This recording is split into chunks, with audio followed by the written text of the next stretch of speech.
আমাদের সংগ্রামের মধ্য দিয়ে, বিপ্লবের মধ্য দিয়ে 5ই আগস্ট স্বৈরাচার খুনি গণহত্যাকারী শেখ হাসিনা পালিয়ে গিয়েছিল।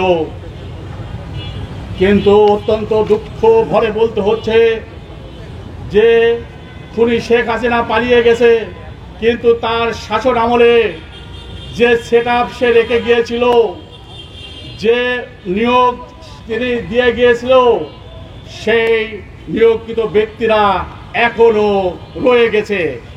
যার কারণে আপনারা দেখেছেন দেশে বিদেশে জুলাই আগস্ট বিপ্লবীদের উপরে হামলা হচ্ছে, দেশের মধ্যে নৈরাজ্য সৃষ্টি করছে এই নিষিদ্ধ লীগ, জাতীয় পার্টি এবং 14 দল মিলে।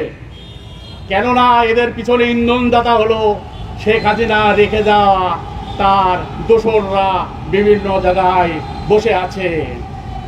অথচ সরকার এদের চাপে পড়ে নির্বিকার হয়ে আছে।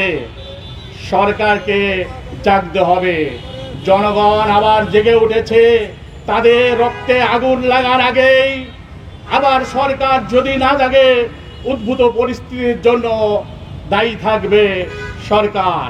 তাই আমি দল মত নির্বিশেষে সবাইকে আবার ঐক্যবদ্ধ হয়ে আওয়াজ তুলতে আহ্বান জানাচ্ছি যে এই অবিলম্বে আমরা আমাদের স্বৈরাচারের দোসর শেখ হাসিনার সর্বোচ্চ পদে এখনো তার প্রেসিডেন্ট চুপ্পু, শাহাবুদ্দিন চুপ্পু অধিষ্ঠিত আছে। অবিলম্বে এই শাহাবুদ্দিন চুপ্পুকে অপসারণ করে তাকে গ্রেফতার করে তাকে আইনে সোপর্দ করতে হবে, বিচারে সোপর্দ করতে হবে। আপনারা জানেন মাত্র 30% টাকায় জমির মালিক হয়ে নতুন বাংলাদেশের গড়ে তোলার স্বপ্ন দেখা বাংলা বসতি। খুনি হাসিনার আরেক দোসর ওয়াকার, তাকে সেনাবাহিনীর প্রধান বানিয়েছিল খুনি শেখ হাসিনা। সেই ওয়াকার এখনো অবস্থান করছে এবং খুনি শেখ হাসিনাকে পালিয়ে যেতে সহায়তা করেছে। আমরা যারা জুলাই যোদ্ধা ছিলাম, আমাদের পরিকল্পনা ছিল আমরা গণভবন ঘেরাও করে শেখ হাসিনাকে গ্রেপ্তার করে গণভবনে গণ আদালত করে তার যে সাজা হবে জনতার রায়ে, সেই সাজা আমরা গণভবনেই কার্যকরী করব। কিন্তু এই ওয়াকার সে সুযোগ আমাদের দেয়নি। সে পালিয়ে যেতে সহায়তা করেছে এই খুনিকে। একই সাথে 626 জনকে এই ওয়াকার বিদেশে পালিয়ে যেতে সহায়তা করেছে। যারা আশ্রয় নিয়েছিল, যাদেরকে তারা আশ্রয় দিয়েছিল, ওই খুনি দুষ্কৃতিকারী হাসিনার দোসরদের সহায়তা করেছে এই ওয়াকার।